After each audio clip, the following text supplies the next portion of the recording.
arte de China es la propuesta para la clase de hoy en esta incursión que estamos haciendo por Oriente, que comenzamos la clase pasada con India y vamos a culminar la clase próxima con Japón. Es un viaje muy corto para lo inmensas que son estas culturas, pero al menos es un índice, es un listado, es ponerlo en nuestro mapa visual, como les decía en nuestro último encuentro, y también saber que acá tenemos unos lugares inmensos para poder recorrer y frecuentar visualmente. Hay muchos museos de arte oriental. Justamente el posteo que preparó Educación para Instagram en el museo de hoy tiene que ver con el Museo de Arte Oriental de nuestro país, el que hay en Argentina. Esto significa que hay muchas colecciones de arte de Oriente en estos museos específicos, pero también en los grandes museos de bellas artes y de artes visuales. La producción artística de China es una producción fundamental, atraviesa por completo a todo Occidente, seguramente desde el siglo XIII-XIV en adelante, cuando la ruta de la seda por un lado y los viajes marítimos por otro, acercaron productos de la China a Europa y ahí se produjo una especie de fascinación que no terminó más, que solo fue cambiando en todo caso de aspectos. Toda la historia de China, que es una inmensidad de milenios, la podemos ampliamente dividir en estos tres periodos. Y nosotros nos vamos a concentrar en el periodo imperial. Cuando hablamos de la China antigua, hablamos del momento en el cual el país se unifica, se construye la famosa Gran Muralla, o comienza la construcción de la famosa Gran Muralla, se generan estos enterramientos increíbles como el de los guerreros de terracota, se crea y se unifica el idioma y la escritura tan compleja del idioma, y comienza una fase imperial en donde el territorio a lo largo de milenios va a ir cambiando de dueños, va a ir cambiando de formato, se va a ir interrelacionando con el resto de los países vecinos y con el resto del mundo muy paulatinamente también. Un territorio que ya en el tercer siglo antes de Cristo recibió a los monjes budistas que venían desde la India predicando esta nueva religión, y se convirtió ampliamente al budismo. El budismo es una de las principales religiones en China, junto con el taoísmo y el confucianismo, y el espíritu del budismo se nota muchísimo en el arte. El imperio va a mantenerse hasta la Revolución de 1911. Si ustedes ven la película de Bernardo Bertolucci, El último emperador, ahí un poco se cuenta la historia de la caída del imperio y del inicio de la república, que en 1949 va a convertirse con Mao Zedong en la República Popular China, que es el formato político actual de este gigante asiático, como se lo denomina últimamente.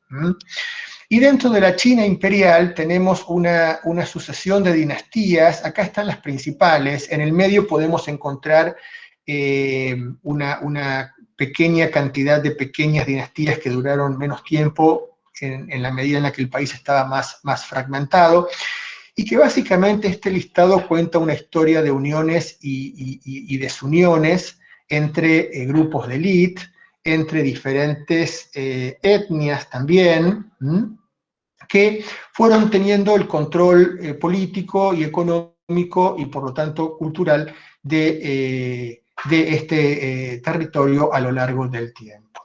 Nosotros concretamente hoy, para que nuestra clase pueda tener, digamos, un contenido que a ustedes aproveche de algún modo y no se disuelva en esta inmensidad, nos vamos a centrar en la dinastía Song, porque es el momento de oro de la pintura. Fíjense que las dinastías Tang, Song, Yuan y Ming son las dinastías más importantes desde el punto de vista artístico, que han tenido una enorme influencia en Occidente a partir del coleccionismo, a partir de los museos. Pero la dinastía Song es la dinastía que marca el punto más alto de la creación pictórica en China, y por eso nos vamos a concentrar acá. Tengan en cuenta que nos estamos concentrando en un periodo de tiempo bastante similar al románico. Y es interesante que tengan en cuenta durante la clase de hoy los recorridos que hicimos en el románico para ver justamente la inmensa diferencia, la diametralmente opuesta diferencia que va a haber entre Occidente y Oriente, al menos en este momento concreto que vamos a recorrer hoy.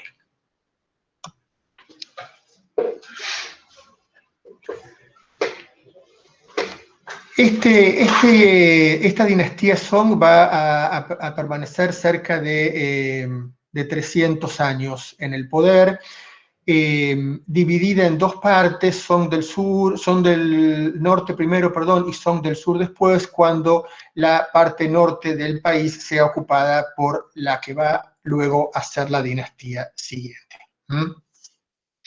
Y acá lo que encontramos es un imperio que militarmente va a ser un desastre, o sea, va a tener muy poco éxito y por eso va a durar tan poco tiempo, pero va a ser un éxito desde el punto de vista del comercio, desde el punto de vista de la ciencia y desde el punto de vista de la cultura. Bajo los Song, en este periodo de tiempo, que aquí marcamos que comienza en el 960 y termina en el 1279, China va a inventar la pólvora, la brújula y la imprenta. Fíjense, tres inventos increíbles que todos sabemos que salen de China, pero están localizados en este momento. Así que dimensionemos solo a partir de ese dato el desarrollo, la importancia de este periodo cultural. Esto en parte se logra por el carácter de los emperadores, que eran grandes intelectuales y que por lo tanto apoyaron inmensamente las artes. En este periodo y en China en general, cuando hablamos de pintura, también estamos hablando de escritura. Porque si ustedes han visto algo de escritura china o de caligrafía china, van a ver que los principios son bastante similares en el manejo de la línea, en el manejo de la forma, en el manejo de la textura,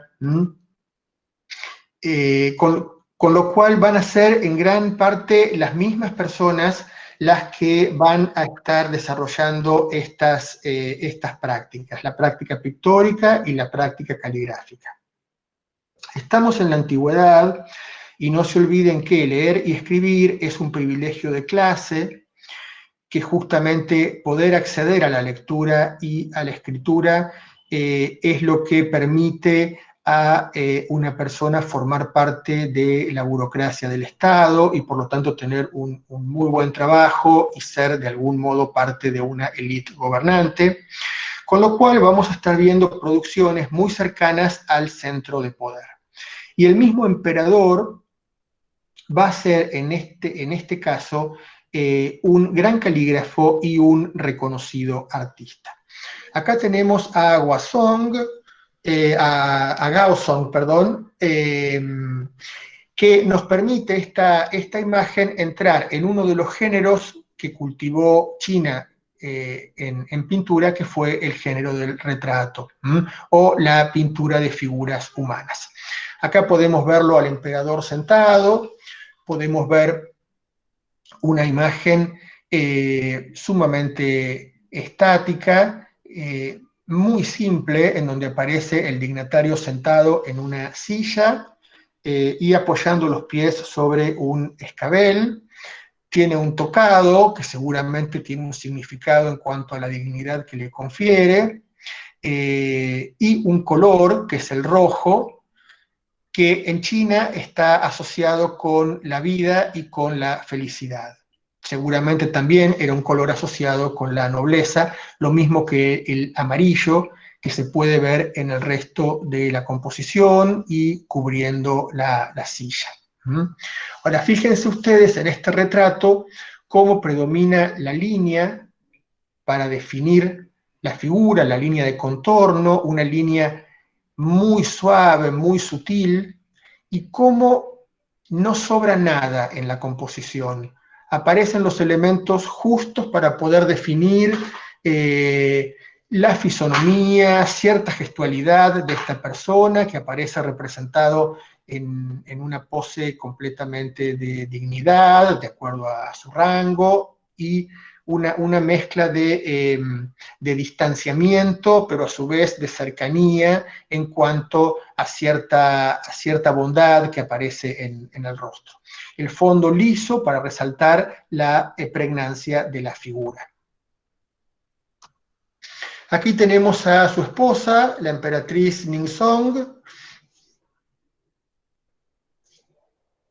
en donde también podemos observar los mismos rasgos que comentamos recién en cuanto a la creación de la imagen a partir de la línea, el uso del color. Fíjense, en este caso, el entramado que hay en la seda que recubre el asiento y en la tela que se utilizó para la ropa de la emperatriz, un motivo que alterna parejas de faisanes con el crisantemo, todos elementos que seguramente están cargados de simbolismo. Y saliendo de los personajes centrales de la vida política, encontramos cómo la pintura de figuras abarca también a todo tipo de personajes. Y acá podemos ver unas inscripciones en la parte superior izquierda, y esas inscripciones, por supuesto que nosotros no las podemos leer porque no conocemos el idioma, pero sabemos que van a tener relación con nombrar al autor del dibujo, nombrar al personaje que está representado, nombrar a la persona que tiene o tuvo esta pieza en su colección, o también puede ser un poema, una obra literaria, un extracto que aparezca ahí resumido, porque justamente una de las características de la pintura en China va a ser su íntima relación con la literatura.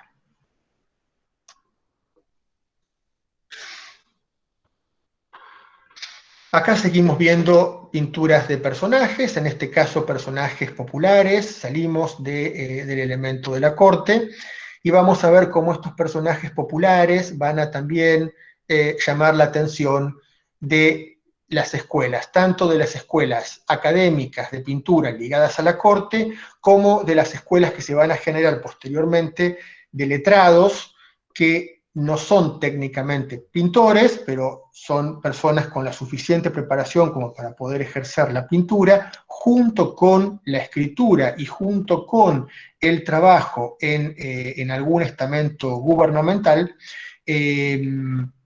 y darnos cuenta de lo entrelazado que va a estar el dibujo y la pintura con la vida cotidiana, con la formación, con un nivel de formación cultural de las personas en general.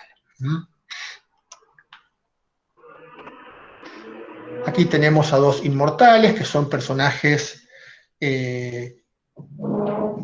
religiosos de China, pero me interesa que veamos la sutileza de los colores, la omnipresencia de la línea, una línea sumamente delgada, sumamente clara, ajustada, que define con precisión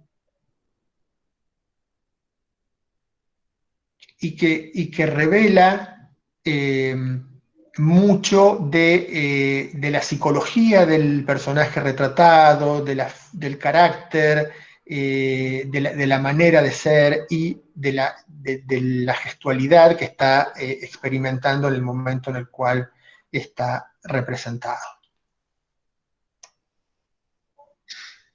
Aquí tenemos una propuesta más colorista, en donde quizá podemos empezar a ver justamente estas dos líneas que vamos a encontrar dentro del recorrido de hoy, que es una propuesta mucho más colorista, académica, ligada a la corte, y una propuesta mucho más monocroma, relacionada con el dibujo solo hecho en tinta y más relacionada también, más directamente relacionada con la escritura y con la literatura.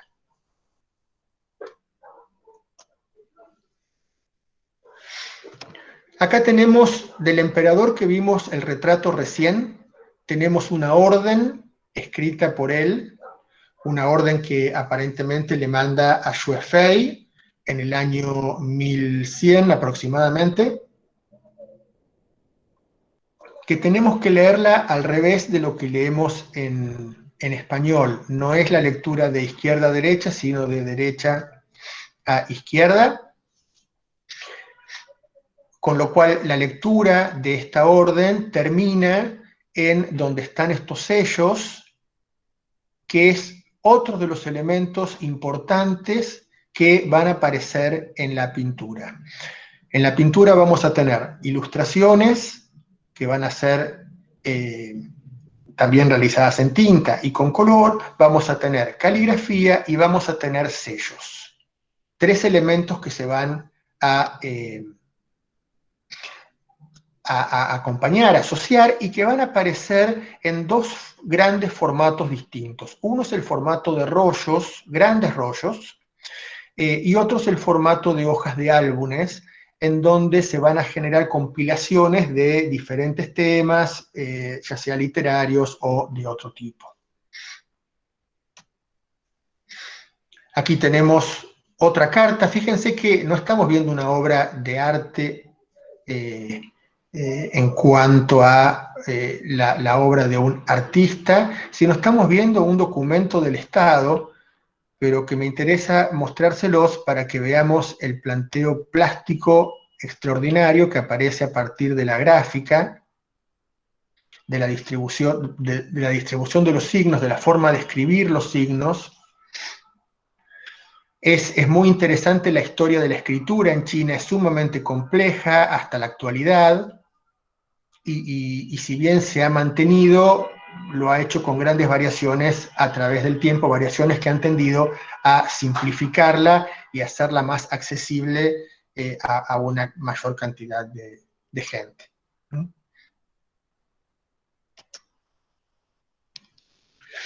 Y parte de la importancia de la literatura relacionada con la pintura, podemos verla en esta pintura de Huizong. Huizong va a ser el emperador, hijo del anterior, del que vimos retratado, de Gaozong, y que también va a ser un eximio artista. Acá en este rollo está un rollo para colgar. Fíjense que en la parte superior hay caligrafía, y en la parte inferior está la imagen de un encuentro literario. Acá hay un particular para poder verlo mejor, y podemos ver una práctica habitual entre los personajes de la élite de la época, que tenía que ver con el rescate de obras del pasado, rescate de pinturas y rescate de poemas y literatura en general del pasado, y las reuniones en las cuales se compartían esos hallazgos, que por supuesto resultaban muy estimulantes para la creatividad de estos grupos. Por otro lado, nos permite ver escenas de costumbres en cuanto a la mesa principal, en donde seguramente está el emperador y el resto de los invitados, la forma de agasajar, la mesa auxiliar que está más cerca a nosotros, donde está el personal preparando lo que sea que van a poder comer o tomar, la gestualidad que aparece y todo con una economía muy grande de medios, todo con el recurso de la línea muy delgada y unas tonalidades muy pálidas de color en general.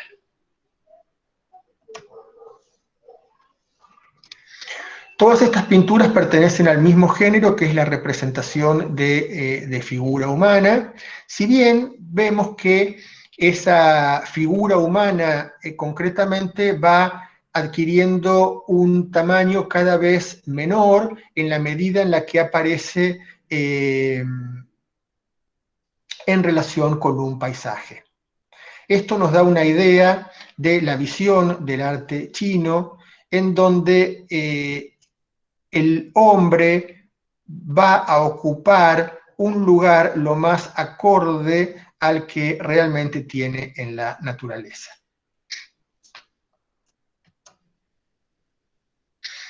Aquí tenemos un ejemplo de un texto que comienza aquí, continúa con todo este poema y culmina con una ilustración que da cuenta de todo lo anterior. Es un texto que habla sobre la piedad filial, y acá tenemos una escena de corte en donde podemos ver todo el ceremonial y todo el despliegue de lujo y de jerarquización que va a caracterizar al Oriente de una manera bastante fija a lo largo de su historia.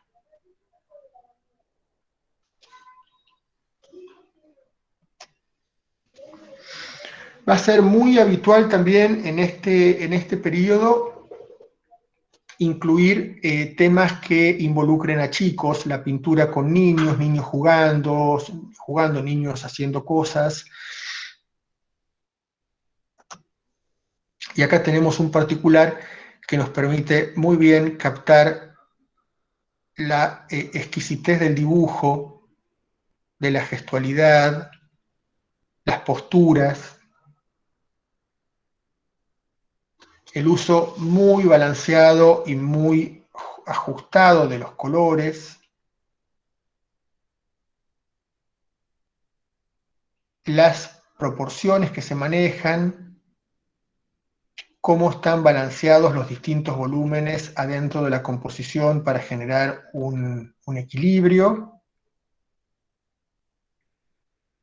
Y también, por supuesto, podemos concentrarnos en la ropa, en el mobiliario, en los objetos, y tener una aproximación muy directa, muy concreta en la cultura material de la época.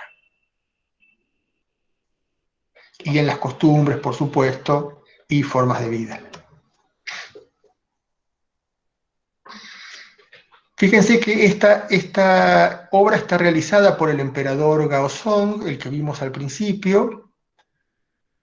Es parte de una escritura, de un rollo,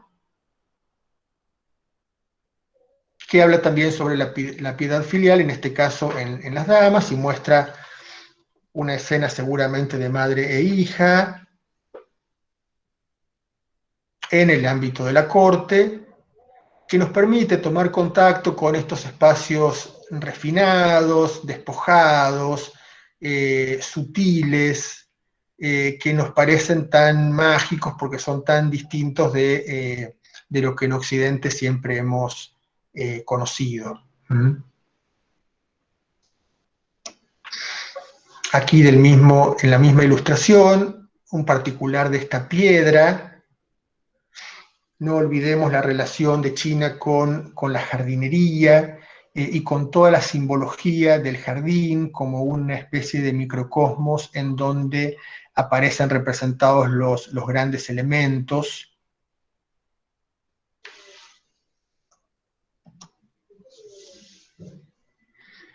Y aquí podemos ver también, además del paisaje y los personajes en una escala muy, muy pequeña, la arquitectura con esos techos que terminan en punta.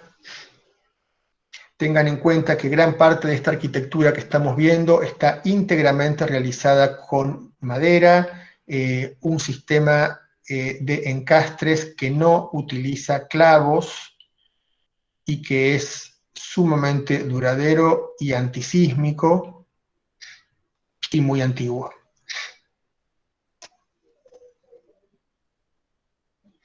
Y aquí tenemos a Mayuan, que es uno de los artistas más importantes de este periodo.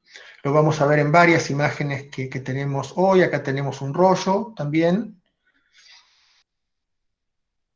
en donde podemos ver una pequeña arquitectura que da cuenta del tipo simple de construcción, de pabellones rectangulares muy abiertos, con paneles que se abrían y cerraban de acuerdo a la dimensión que uno le quisiera dar a ese espacio interior, inserto en un paisaje inmenso, en un paisaje muy, muy amplio, con una gran presencia del elemento caligráfico y de los sellos. Los sellos resumen la primera forma que hubo de imprenta en la cual el libro se imprimía a través de sellos, justamente. Y aquí tenemos otra arquitectura que nos va a acompañar este tipo de galerías y de habitaciones con techos en punta a lo largo de la clase de hoy.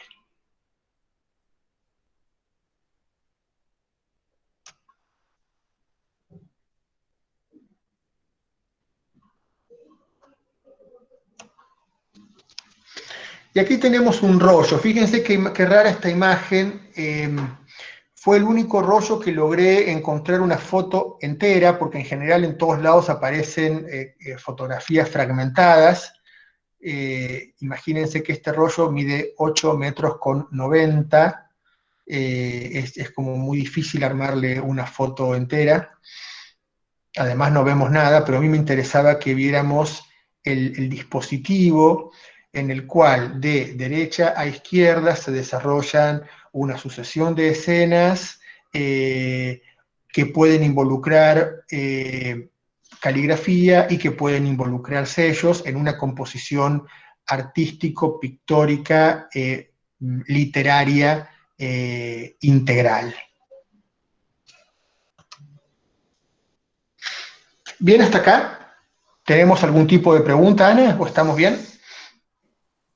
Estamos muy bien y tenemos bastantes preguntas, así que si querés, Bueno, vamos, hagamos te cuento. Laura Marcela hablaba sobre las primeras imágenes, los primeros retratos que vimos y hablaba de dónde se ubicaban las manos. Ella dice que las manos están en los bolsillos. Yo si no recuerdo mal, hay algo como que está tapado por la misma ropa, ¿no? Las manos. Claro, no creo que estén en los bolsillos. No sé si el concepto de bolsillo estaba, pero evidentemente estaba el concepto de tener las manos protegidas. Debe tener una significación simbólica que yo no conozco. Debe connotar distancia, realeza o alguna situación por el estilo, porque lo vimos en los personajes, en los emperadores, en el emperador y la mujer. Cuando estábamos viendo la obra con los niños, em, muchas personas usaron adjetivos para describir lo que estábamos viendo. Jazmín dijo que son sobrios, que son elegantes. Miriam dijo que veía colores delicados y me pareció interesante traer esto. Justamente, mira, sobriedad, elegancia, delicadeza son las características de la pintura china en general. O sea, eso que han captado es perfecto, es realmente de la forma en la que se manifiesta el arte de este lugar. Después Patricia se preguntaba sobre el soporte de las obras que veíamos. Se pregunta Bueno, si es sobre seda. Buenísimo. Hay dos soportes que se van a utilizar principalmente, que son el papel y la seda. Los rollos habitualmente van a ser rollos de papel. Y, y las hojas van a ser muchas veces dibujos realizados en seda, montados sobre papel o directamente en seda. No imaginemos la seda en el sentido de una tela como la podemos conseguir si vamos a comprarla a un negocio. Es una seda de ese mismo tipo que compraríamos en un negocio de telas, pero que recibe un tratamiento para poder quedar con cierta textura, que igual sigue siendo una textura muy, muy delgada, pero con cierta textura que permite que se dibuje encima. Seda y papel van a ser los dos soportes del arte pictórico. Muy bien. Fernando preguntaba, en realidad nos compartía algo que él ve, que es que él ve que en cuestión de la perspectiva hay alguna que pareciera como que responde a las líneas de fuga y otras que parecieran que no. Entonces Bueno, pregunta, ¿conocían la perspectiva? ¿No la conocían? infinitamente antes que a los europeos se les ocurriera organizar lo que vamos a ver en el Renacimiento como perspectiva científica, los chinos tenían grandes teorías acerca de cómo representar el espacio en la bidimensionalidad. Y de ninguna manera les interesaba el punto de vista de la perspectiva científica que va a desarrollar Occidente en el Renacimiento. Utilizaban lo que se llama el sistema de perspectivas múltiples. Es decir, que en una misma composición puede haber diferentes formas de perspectiva que se están alternando. Y básicamente lo que proponen, y que ahora lo vamos a ir viendo a medida que avancemos con más imágenes, es una mirada de la obra que es exactamente opuesta a la que propone un artista occidental. El artista chino propone una mirada de la obra desde el fondo hacia el primer plano. Por eso, la importancia que tiene en los... Primero, la pintura de paisajes va a ser la pintura de mayor importancia dentro de toda la creación pictórica china. Y en esta pintura de paisajes vamos a ver siempre unas grandes montañas o unas grandes masas en la parte posterior de la obra que nos van a llamar poderosamente la atención y que nos van a hacer después bajar cada vez más hacia más cerca nuestro, en donde va a estar seguramente el tema específico de la obra. Se maneja en un sistema de perspectivas completamente diferente del que después se desarrolló en Occidente. Muy bien, y después tenemos bastantes preguntas, Leonardo, Rosana, que se preguntan por la paleta de colores, la ven acotada, y también una pregunta que se sumó recién, perdón, que pregunta qué tipo de pinturas utilizaban para generar estos colores. La paleta de colores va a ser muy, muy acotada, y en muchos casos va a ser monocroma, es decir, vamos a ver solamente la tinta sobre el papel o sobre la seda, y muchas de las pinturas que se van a utilizar son aguadas, es decir, son pinturas que son tintas de color aguadas, con lo cual van a ser sumamente sutiles, muy, muy sutiles. No hay una utilización como en Occidente del óleo, ni de la pintura en la forma en la que la utiliza Occidente, ni aún así en las obras más pictóricas que estamos viendo, en donde hay colores muchos más marcados, pero siempre va a ser con una sutileza mucho mayor. Se sumaron algunas preguntas más mientras hablabas. Yo te diría, Ana, que podemos seguir porque hay más imágenes y a lo mejor muchas preguntas las voy a ir contestando sin querer a lo largo de la exposición, o si no, me las vas haciendo a medida que van surgiendo y hacemos otra pausa más enseguida. Perfecto. ¿Sí? Vamos. Acá justamente empezamos esa serie nuclear en la pintura, que es la serie de paisajes. Hay que entender la representación del paisaje en China no como una forma de documentación de la realidad. Fui a un lugar, me gustó ese paisaje y entonces lo pinto. No tiene nada que ver con esto. Aun cuando puedan pintar cosas absolutamente reconocibles en la realidad y que muchas veces en la pintura va a tener el nombre de ese lugar o de esa montaña o de ese río, básicamente la pintura de paisajes lo que está captando es una emoción, es un estado emocional de la persona que está realizando la obra. Y está refiriendo simbólicamente a estados del alma, a la relación del hombre con la naturaleza, no en el sentido amplio y difuso del término, sino de ese hombre, de ese ser humano, con la naturaleza, entendida no como la montaña que tiene adelante, sino como la vida que tiene adelante, en la cual la montaña va a tener el rol simbólico de materializar, supongamos, los desafíos que ese hombre tiene en su vida por delante, va a representar todos los obstáculos, todas las alegrías, todas las complicaciones. Es decir, hay un cosmos lindísimo, increíble en estos paisajes que hay que leerlos en claves, uno los puede leer por supuesto en clave de paisaje, pero además tiene que leerlos en una clave espiritual, simbólica, porque es la forma en la cual están hechos. Aquí tenemos un rollo, por ejemplo. Fíjense que lo que primero nos capta la atención es esa parte del medio, en donde hay unas montañas muy altas, y luego vamos descendiendo hacia el paisaje. Fíjense cómo no hay sombras en el sentido occidental, no hay tridimensión en el sentido occidental, sin embargo hay una creación de espacio, un espacio que no nos parece plano, aunque lo sea de alguna manera.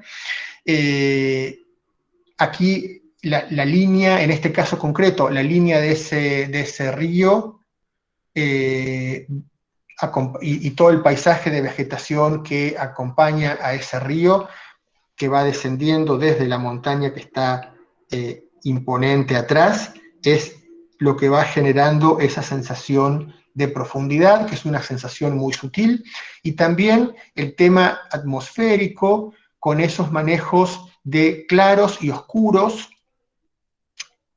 que van a ser muy importantes, no de claroscuro en el sentido occidental, sino de claridad y oscuridad adentro de la composición, ¿sí? de sectores claros y de sectores oscuros. El vacío en la pintura china va a ser fundamental, porque va a ser uno de los principales elementos alrededor de los cuales va a girar la composición. Fíjense, si no acá, que el cielo ocupa casi la mitad del plano, más allá de que está intervenido con caligrafía y con sellos. Pero es muy importante el vacío como elemento de la composición. Fíjense que también en el plano más cercano a nosotros hay un gran vacío hasta que llegamos a esa línea diagonal que va a estar generada a través de la vegetación, el río y finalmente la montaña. Bueno, acá teníamos un detalle, no me di cuenta, donde se puede ver mucho mejor la parte más cercana a nosotros.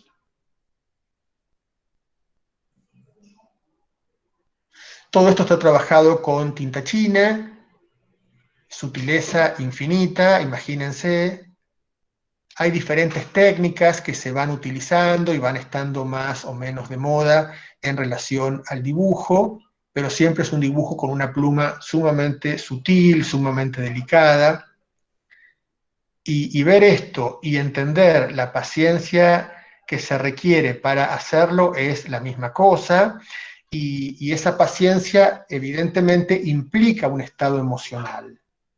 Y eso es lo interesante de ver en este tipo de propuestas, que hay un estado emocional que busca ser compartido. Miren acá, en esta obra tenemos también un inmenso macizo en la parte posterior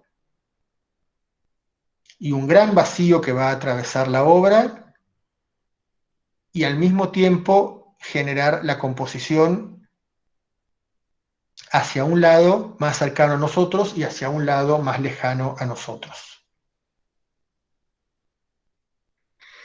Fíjense que en la parte inferior izquierda aparecen 3 personajes que están contemplando esa cascada que tienen enfrente.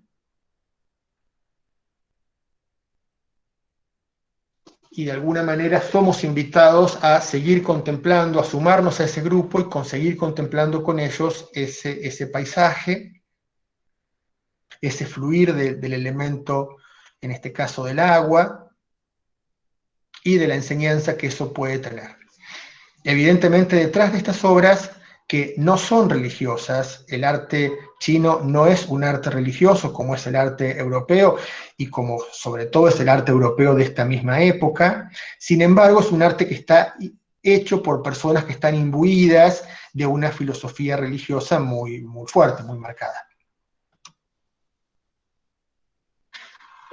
Ma Yuan, ya lo vimos hace un ratito, es uno de los artistas más importantes de este periodo, y se lo puede reconocer por esas angulaciones tan estridentes que genera en sus ramas, y también en sus montículos de piedra o arquitecturas, y por cómo juega con el vacío justamente como elemento compositivo. Fíjense cómo los personajes logran una definición increíble con una economía de líneas y de medios absoluta. Tienen la capacidad de generar una sugerencia física y emocional realmente inmensa. Acá tenemos otra obra de Ma Yuan. Este es un particular del anterior. Acá tenemos, fíjense, una línea mucho más expresiva en cuanto a que no es la línea delgada que veíamos en otros artistas, es una línea bastante más gruesa, en donde ese grosor va connotando justamente emoción, carga simbólica, y evidentemente genera una obra con un resultado distinto. Yo diría un resultado mucho más expresivo, en el sentido de mucho más elocuente. Mientras las otras obras son unas obras que hablan en voz baja, esta parecería hablar en voz más alta. Expresivo en ese sentido también.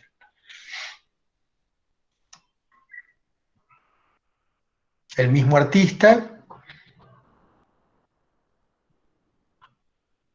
se repite la contemplación, en este caso de 2 personajes que están mirando la luna. Y hay que tener en cuenta, cuando uno lee sobre arte chino y mira arte chino, en evitar las adjetivaciones o clasificaciones que corresponden al arte occidental, como una obra más impresionista, más expresionista o más barroca, porque esos son periodos del arte occidental, con lo cual tenemos que encontrar sinónimos o otros términos para hablar de este arte que no tiene ninguna conexión con el arte occidental. La va a tener en algún momento posteriormente, y que no va a representar lo mejor del arte chino justamente, y sí va a pasar muchas veces a la inversa, que el arte occidental va a tomar elementos y se va a enriquecer con elementos de Oriente. Aquí un paisaje mucho más vigoroso en términos de representación, en términos de ímpetu, de fuerza.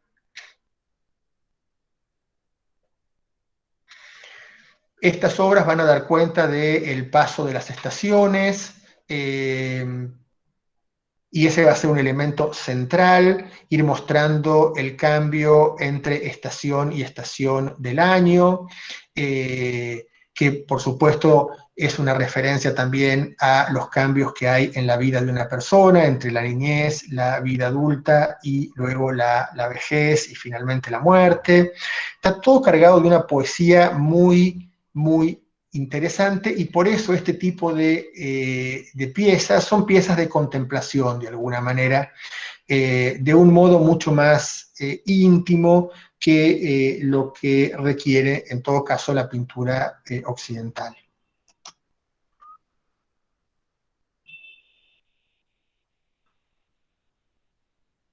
Los nombres son sumamente poéticos y muchas veces salen esos nombres de los poemas que están escritos en caligrafía en alguna de las partes de la obra.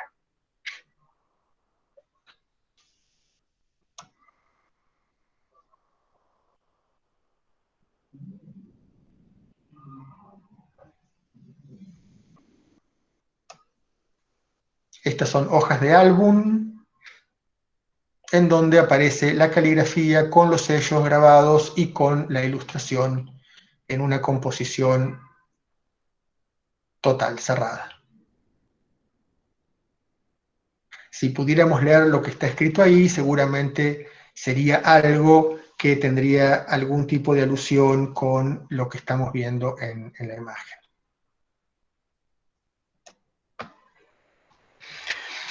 Además del paisaje y de la figura humana, el tercer gran género que se desarrolló en la pintura china fue el género de pájaros y flores. Y en este caso también van a aparecer dos grandes tendencias: la tendencia pictórica académica, que va a ser más, digamos, similar al natural, y la tendencia de los letrados, que va a ser una tendencia más monocroma y más simbólica.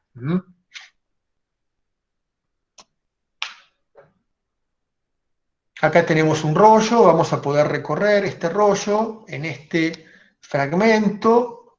Miren la sutileza del color. Yo sé que quizá cuesta un poco de trabajo ver esto a través de la pantalla, pero podemos ver, por un lado, la exactitud con la que están captadas las diferentes especies de aves, la forma en la que está realizado el dibujo, la distribución de los elementos en la composición, la riqueza de las posturas, del plumaje, la individualidad que adquiere cada uno de los elementos, y más abajo la presencia del faisán, con la sutileza de la decoración y de la policromía de su plumaje, y el paisaje. El paisaje en este caso, y en muchos de los que vimos anteriormente, está realizado con lo que se llama una técnica de arrugas, que es rellenar la forma como si fuera con pequeñas rayitas que parecen lluvia y que generan la sensación de que está arrugada la roca en este caso.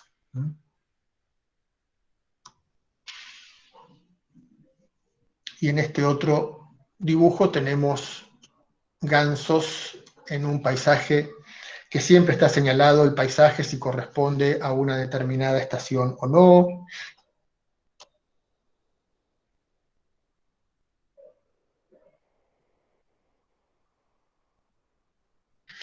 Y el bambú va a ser un elemento que va a estar muy presente.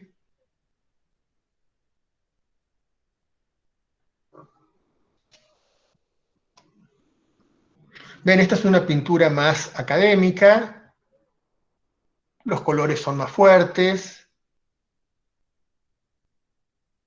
trata de ser más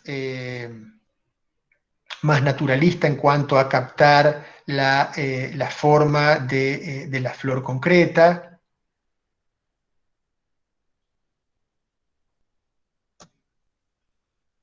Esta también. Siempre hay, de todas maneras, una magistral utilización de la línea.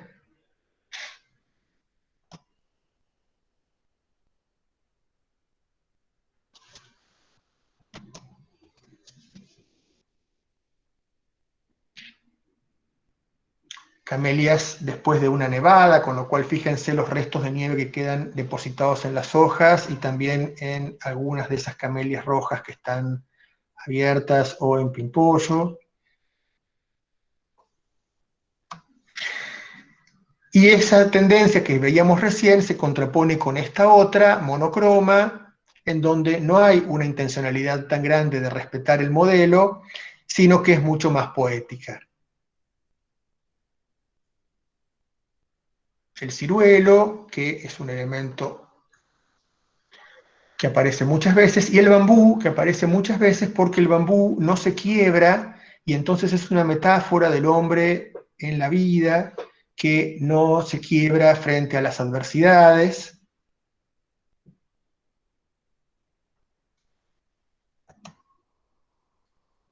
Y aquí lo vemos con una línea mucho más fuerte, expresiva, que en el anterior. Y son sumamente características de la pintura china la representación de caballos. Lo habían sido durante la dinastía anterior también la representación de caballos en cerámica. Los caballos de la dinastía Tang son famosísimos, y también sus pinturas de caballos. Una de las formas de aprender a pintar es copiar a los maestros de la antigüedad, y aquí tenemos una copia justamente que se hace en este periodo de una obra de la dinastía Tang. No es una copia en el sentido de una falsificación, sino en el sentido de la transmisión de una obra y el homenaje a una tradición. Por eso queda en claro a través de los sellos y la escritura que se trata de una copia que un artista en esta época hizo del pasado. Las pinturas de caballos son realmente extraordinarias por la simpleza y la justeza del movimiento y de la diversidad que logran captar, con una paleta de colores muy sencilla y explotada al máximo. Y acá del mismo género, unas propuestas más expresivas.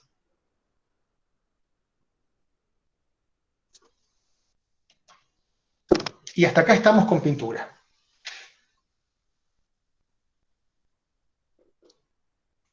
Ana, si estás por ahí, quizás es el momento para poder hacer algunas preguntas. Estoy acá. Te cuento las preguntas que fui registrando.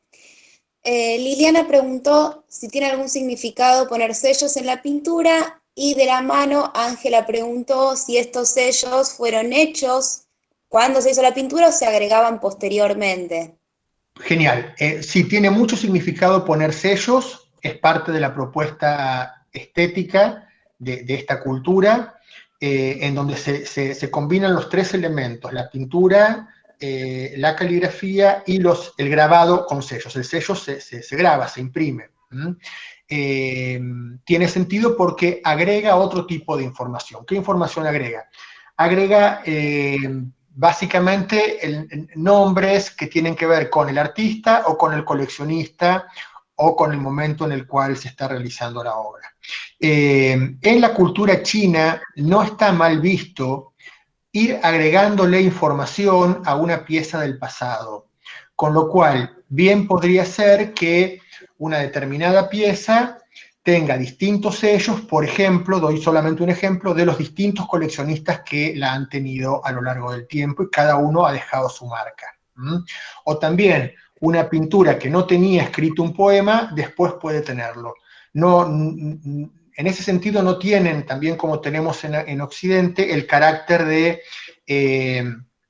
intocabilidad de una obra. En este caso, se puede seguir interactuando con la obra. Muy bien. Después preguntaban acerca de cómo es que la pintura se aplica al soporte, si solamente se usaba pincel o se usaban otras cosas. No, en principio se usaba pincel, yo imagino que se usaban una gran cantidad de pinceles con diferentes grosores, pinceles que por supuesto estaban hechos con cola de caballo, que era el elemento que se utilizaba, y seguramente habría más cosas técnicas, pero básicamente era a través del pincel. Y por último, que a mí me pareció súper interesante, una comparación que hizo Laura, que recordó lo que vimos en India y decía, acá hay mucho espacio vacío y en India veíamos una saturación del espacio. Entonces me pareció Exactamente. muy interesante la comparación. Sí, justamente nos habla de dos enfoques completamente distintos. Fíjense que en muchos casos de la misma filosofía y religión, porque gran parte de China va a ser budista. Sin embargo, evidentemente hay un elemento que se lee de una manera completamente diferente y que claramente distingue a estas dos culturas. En India, el horror al vacío va a ser una marca identitaria, mientras que acá el vacío va a ser un elemento central en la composición pictórica. Muchas gracias. Bien, entonces encaramos ahora nuestra segunda y última parte de la clase, que tiene que ver con los objetos y puntualmente con las lacas.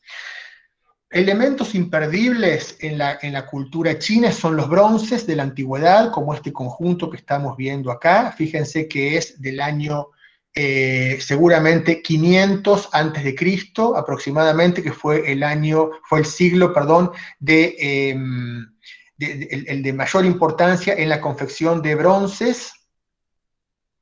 En este caso, un conjunto de bronces rituales, que luego muchas de estas formas se van a volver a realizar en porcelana, luego quiero decir muchos siglos más adelante, ¿no? La porcelana, evidentemente, que va a ser como el gran elemento a través del cual vamos a conocer China y Europa va a conocer China y se va a llenar de porcelanas a partir del siglo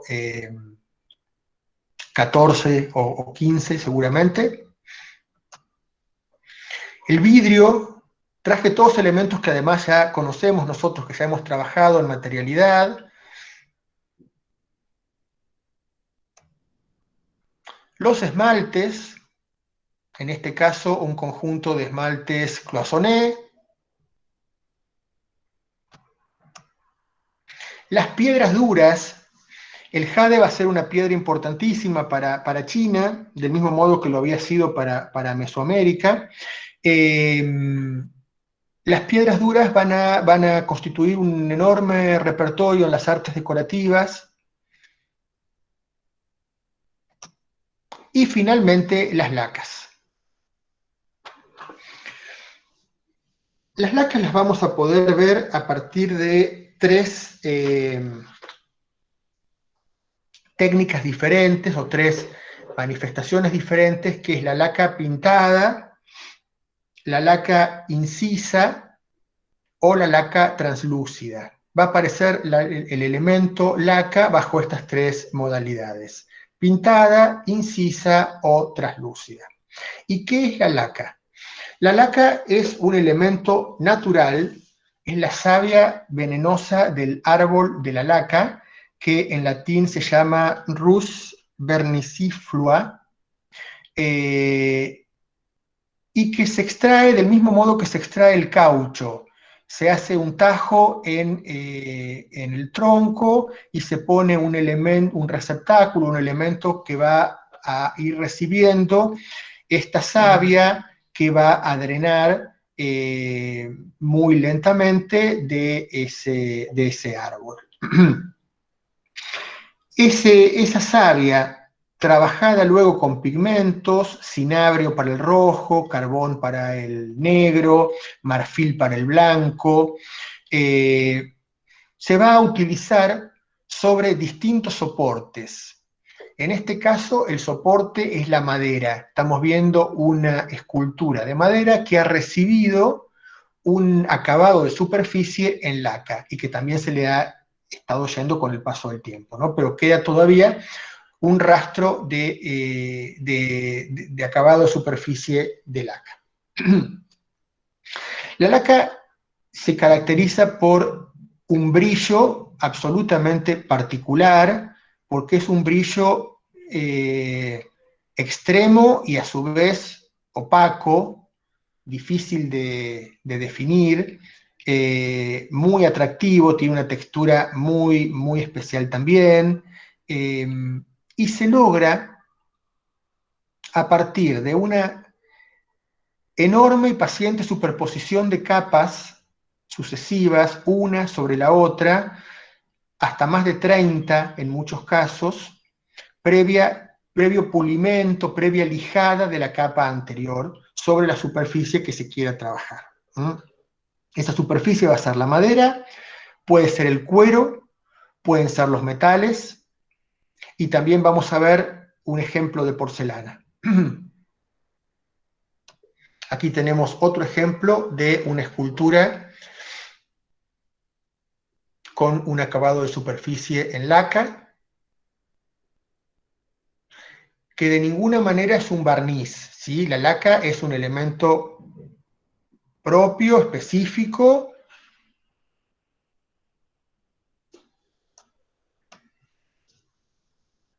y acá quizá podemos verlo en un formato que nos parezca más familiar. Seguramente esta copa esté realizada en madera.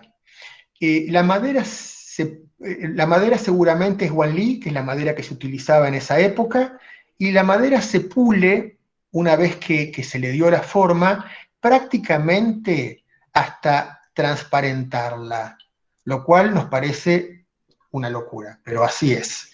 Y luego se le van adicionando algunos textiles a medida que se le van agregando distintas capas de laca y se la va puliendo.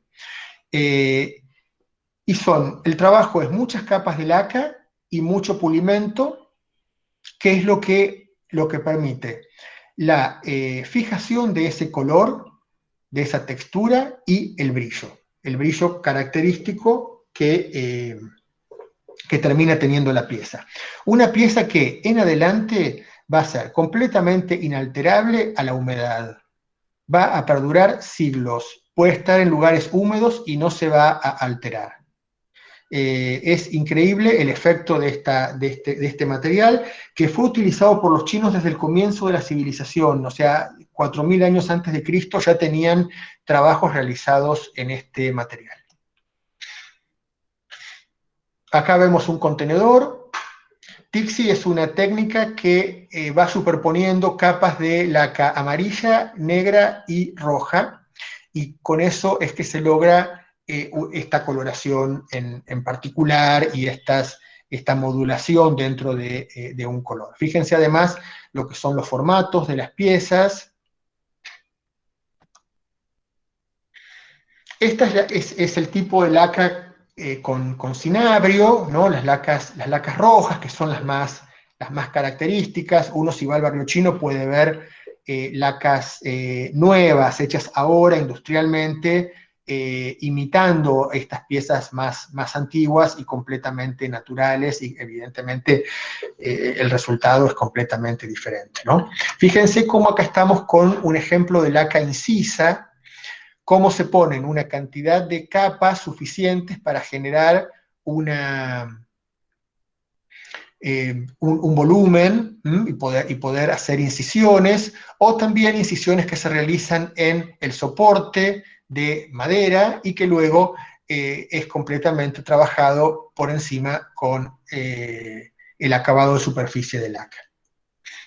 Fíjense que los temas que van a aparecer son los temas que hemos visto en la pintura también, ¿no? Las arquitecturas.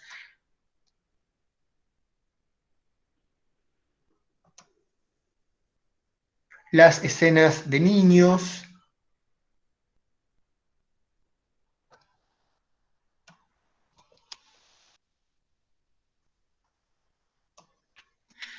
Esta es una caja con lichis, en donde podemos ver, no se ve demasiado bien la imagen, pero fíjense que en la parte superior hay laca verde y hay laca amarilla también, que eso es algo mucho más extraño que la laca roja.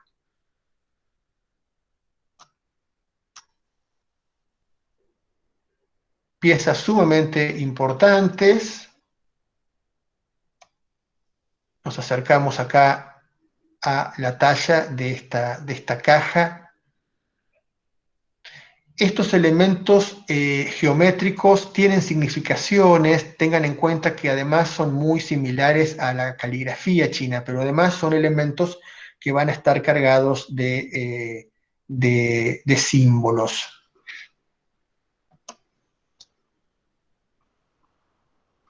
Ahí podemos ver una guarda de dragones, por ejemplo, y aquí más cerca el trabajo, la textura y el color de este material. Que cuando veamos Japón, la clase que viene, vamos a ver la inmensa diferencia que hay en el tratamiento del mismo material. Este es un gabinete extraordinario, adentro tiene laca negra, y fíjense la profundidad de la talla que hay en esos paneles. Es lo que en Argentina tan exactamente decimos un trabajo chino, ¿no? O sea, paciencia, infinito trabajo, pulir, volver a poner laca, volver a pulir. Este es un portapinceles que además tiene la escena fantástica, si se fijan bien en el centro, de que hay un maestro en su mesa de trabajo, rodeado de discípulos y de asistentes, que está por realizar una caligrafía en un rollo.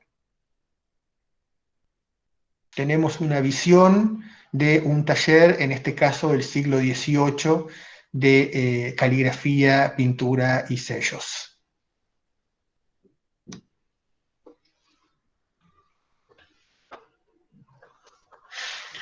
Aquí podemos ver algunas de esos ideogramas, de esos pictogramas de la escritura china, con los cuales después se va a componer la escritura. Y que seguramente, como nosotros veíamos en griego, el alfa y el omega también tengan algún tipo de significado. Los biombos, con estas escenas, se llaman escenas hiladas porque no se interrumpen cuando se interrumpe el soporte, sino que la composición es una sola. Estas escenas hiladas de corte, que van a ser bien características de estos bronces, y los bronces de Coromandel, llamados así porque el puerto de Coromandel en la India era de donde eran embarcados para Europa, pero son biombos realizados en China, con dibujos con incisiones, o sea, la línea que nosotros vemos en el dibujo en este tipo de elemento va a ser una línea incisa, también con estas escenas de corte. En la parte posterior, si pudiéramos ver la parte de atrás, seguramente hay un poema escrito, y siempre están rodeados con diferentes elementos, que pueden ser los elementos del zodíaco o cosas por el estilo. La laca combinada con oro, la laca translúcida, en este caso combinada con oro para generar el acabado de superficie de un mueble.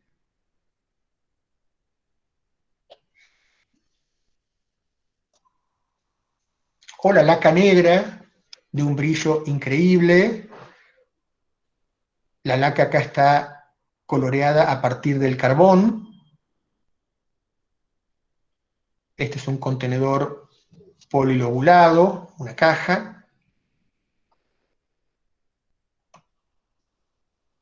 Aquí tenemos una caja de varios planos, también realizada en laca negra y laca roja en la parte superior, en la tapa, y laca y oro en los laterales. Acá podemos ver un detalle de esos laterales.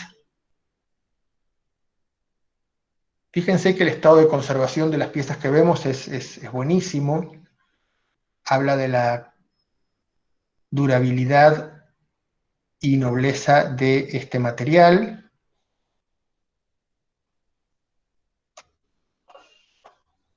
Son trabajos que llevan muchos meses su realización, en algunos casos llevan años, y se requiere el trabajo de un taller porque evidentemente se abarca desde la recolección de la savia en los árboles en una época del año determinada, que creo que es desde junio hasta noviembre, y luego la elaboración de ese elemento junto con el soporte en donde se va a desplegar. Y también la laca se utiliza para realizar incrustaciones de madreperla y entonces lograr una enorme alternancia de distintos brillos. Este es otro trabajo chino en el sentido de la paciencia, porque todo lo que estamos viendo aquí realizado con madreperla necesita previamente ser cortado individualmente y aplicado, puede ser aplicado en su conjunto, con calor, se le pone una plancha bien caliente sobre la madreperla para que quede impresa en el soporte que está previamente laqueado. En este caso es laca negra con madreperla, desarrollando un paisaje donde hay caballos, donde hay pabellones. Aquí lo mismo.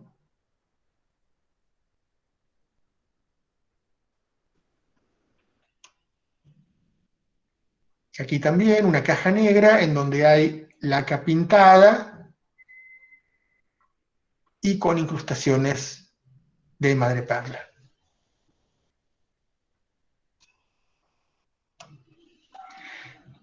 Esta pieza es realmente extraordinaria, primero por la forma y luego por esa decoración de laca con madreperla incrustada de forma geométrica. Fíjense, los 5 paños son completamente distintos, son fascinantes, se puede ver bien la pequeñez de la lámina de madreperla que se necesita cortar para poder armar esta composición, sumamente intrincada. Y miren lo que es la fiesta de brillos, de colores, de lo que es la fugacidad de los colores, completamente dependientes de la luz.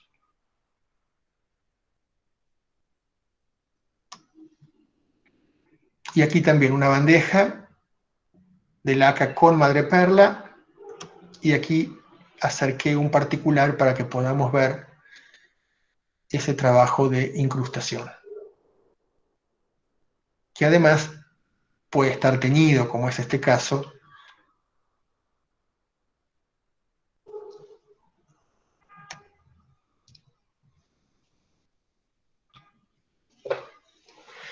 Una caja con un falso envoltorio, ya en representaciones que buscan ser más miméticas en todo caso, pero el trabajo técnico es fascinante.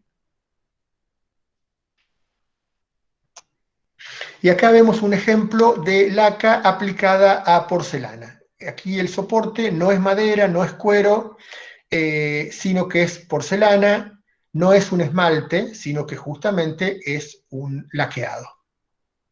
Y también tiene incrustaciones de madreperla. Y lo mismo este recipiente para vino que está realizado en metal, y toda la decoración está realizada con laca y con madreperla. Aquí nos acercamos y también podemos ver el trabajo en la guarda, fíjense, ¿no? La minuciosidad de esa disposición de las laminitas de madreperla, y también la dificultad de cortar la hoja de madreperla siguiendo el patrón del diseño.